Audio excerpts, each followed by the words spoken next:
Good morning students, please sit down, সবাই বসো। আজকে আমরা একটা টপিক নিয়ে আলোচনা করব, সেটা হচ্ছে তোমরা প্রত্যেকে মোটামুটি কম বেশি ক্রিকেট খেলা দেখেছো, ফুটবল খেলা দেখেছো। তো সেখানটায় যে ফুটবলটা নিয়ে আলোচনা করা হয় বা ফুটবলটা দেখা হয়, সে ফুটবলটা তোমরা দেখেছো যে একটা বড় সাইজের একটা ফুটবল,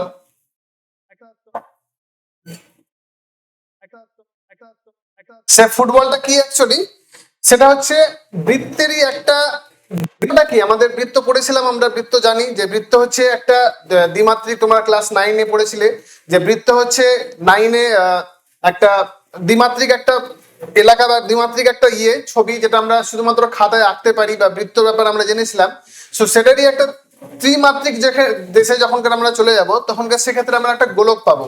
যেমন ধরুন একটা ফ্যান আছে, তো যখন ফ্যানটা স্থির অবস্থায় থাকে তখনকার মানে আমরা দেখতে পাই যে একটা ফ্যানের যে পাখাগুলো আছে নর্মালি আছে, স্থির হয়ে আছে, কিন্তু যখন ফ্যানটা ঘুরতে থাকে তখন একটা বৃত্তের আকার ধারণ করে। তো একইভাবে যখন আমরা কোন একটা গোল জিনিসকে ঘোরাবো, তখনকার একটা গোলকের আকার ধারণ করবে। তো সেই গোলকটা কি অ্যাকচুয়ালি আমাদের গোলক হচ্ছে আমাদের একটা ফুটবল। যদি তোমরা দেখো ফুটবলে তোমরা দেখতে পাবে যে যে চামড়াটা দিয়ে তৈরি হয়, সে চামড়াটা আমাদের পুরো ফুটবলটাকে বানাতে সাহায্য করছে। তো ফুটবলটার যদি আমি দেখি যে কতটা চামড়া দিয়ে তৈরি হয়েছে, তার ক্ষেত্রফলটা যদি বের করতে যাই, তাহলে সেক্ষেত্রে আমি যেটা করতে যাব সেটা হচ্ছে যে এই ফুটবলের গায়ে অনেকগুলো সুতো লাগিয়ে দেবো। সেই সুতোগুলো যেগুলো লাগালাম, সেই সুতোগুলোকে এমন ভাবে লাগাবো যেটা বৃত্তকে টাচ করে থাকবে। তো বৃত্তকে যখন টাচ করে থাকবে, সে সুতোগুলো এরকম করে যখন টাচ করে থাকবে, তখনকার গোলকটা কি করবে, গোলকটাকে যখন টাচ করে থাকবে, এই স্পর্শ করে থাকবে, তখন একটা সিলিন্ডার বা একটা চোঙের আকার ধারণ করবে। তো সেই চোঙটা কি হচ্ছে, এরকম ভাবে একটা চোঙ তৈরি হচ্ছে, যার হাইটটা হচ্ছে 2r হচ্ছে। আরটা যদি আমরা ব্যাসার্ধ নিয়ে থাকি, আর তার যে পরিসীমা বা চারিদিকের যে পরিধিটা রয়েছে, সেটা আমি পাই, তাহলে সেক্ষেত্রে পাবো 2πr। তো এবার আমরা জানি যে চোঙের ক্ষেত্রে ক্ষেত্রফলের সূত্রটা কি। চোঙের ক্ষেত্রফলের সূত্র হচ্ছে ওর পরিধি, যে বেস থাকবে বেস বা ভূমি থাকবে, তার পরিধির সঙ্গে হাইট বা উচ্চতা গুণ করলে তার ক্ষেত্রফলটা পাবো। তাহলে সেক্ষেত্রে গোলকের ক্ষেত্রফলটা দাঁড়াচ্ছে আমাদের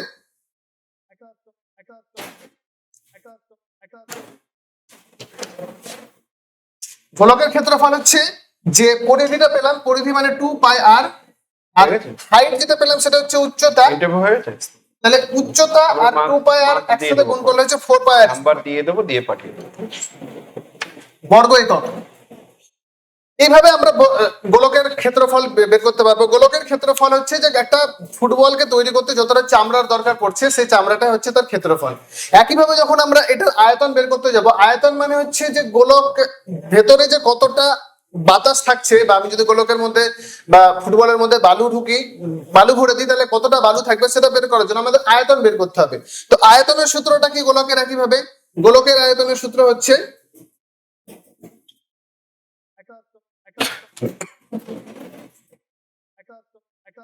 4/3πr³ বর্গ ঘন একক। 4/3πr³ ঘন একক। এবার এটা আমাদের কাজে কিভাবে লাগবে, যদি তোমাদেরকে বলে দেওয়া হয় যে একটা ফুটবলের কতটা চামড়া দরকার পড়েছে, কতটা প্লাস্টিক দিয়ে সেই ফুটবলটা বানানো হয়েছে, সে ফুটবলের ক্ষেত্রফলটা বের করতে পারবে। তার যদি মনে হয় যে একটা বড় নিরেট গোলক নিলাম, সে গোলকটা কতটা ম্যাটেরিয়াল দিয়ে তৈরি হয়েছে বা পদার্থ দিয়ে তৈরি হয়েছে, সেটার জন্য তোমরা আয়তনে ইউজ করে তোমরা বের করতে পারবে। তো সেক্ষেত্রে আমি যদি একটা ধরে নাও, ফর এক্সাম্পল একটা উদাহরণস্বরূপ হিসেবে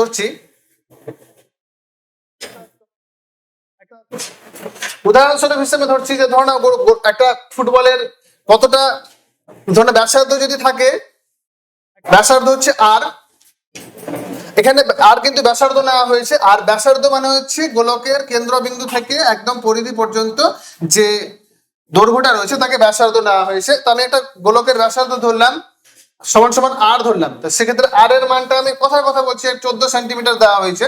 তাহলে সেক্ষেত্রে গোলকটা বানাতে কতটা ম্যাটেরিয়াল বা কতটা চামড়া দরকার পড়বে, সেক্ষেত্রে আমরা ক্ষেত্রফল বের করব। ক্ষেত্রফল হবে 4πr²।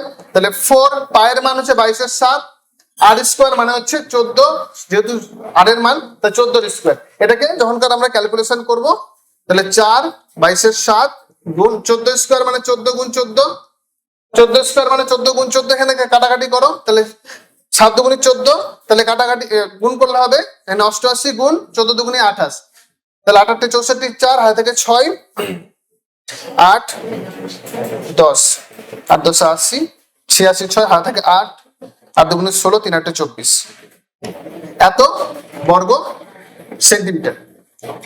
এইভাবে আমরা ক্ষেত্রফল বের করলাম। একইভাবে আমরা আয়তন বের করতে পারবো, একই গোলকের একই ব্যাসার্ধ দিয়ে আমরা আয়তন বের করতে পারবো।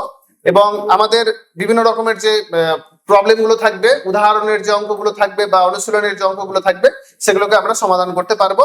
তো আজকে আমরা শুধুমাত্র ক্ষেত্রফলটা নিয়ে আলোচনা করলাম, আর আয়তনের সূত্রটা বলে দিলাম। আর তোমাদেরকে কিছু অঙ্ক অনুশীলনী থেকে দেওয়া হচ্ছে, করে নিয়ে আসবে। আর এখান থেকে কিছু সূত্রগুলো মুখস্থ করে নিয়ে আসবে।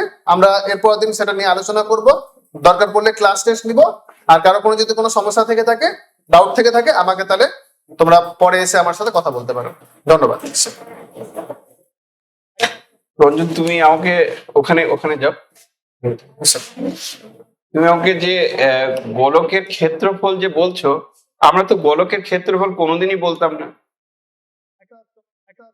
গোলকের ক্ষেত্রফল কি বলে? সমগ্রতলের ক্ষেত্রফল। সমগ্রতলের ক্ষেত্রফল বা বক্রতলের ক্ষেত্রফল। গোলকের সমগ্রতল। তাহলে সমগ্রতল, তাহলে তুমি একটা ডেমো দেবে, সেই ডেমোটাতে তুমি ইনকমপ্লিট জ্ঞান নিয়ে ডেমো দিচ্ছ কেন?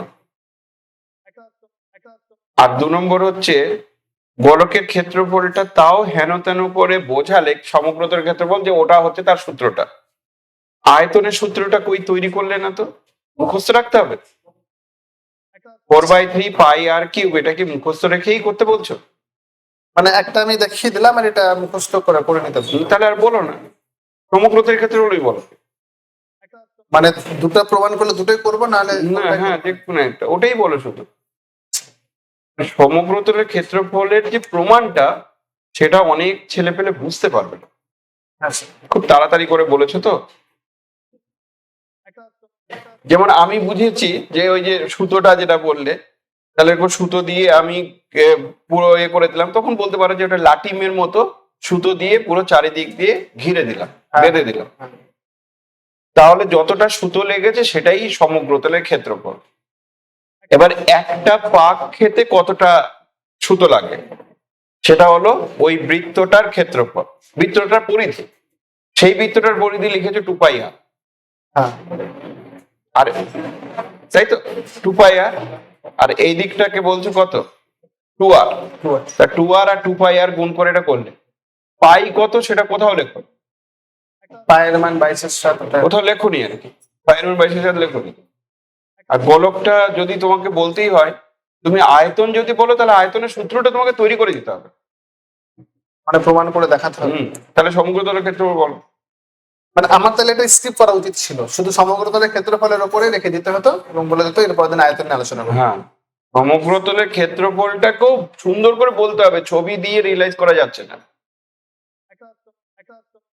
প্রয়োজনে তুমি একটা লাটিমের মতো করে সুতো দিয়ে একটা ছবি আঁকো, তারপর সেকেন্ড ছবি ওটা দিয়ে এটা কোথায় আছে দেখবে, বইতে আছে, খুব সুন্দর করে বলা আছে।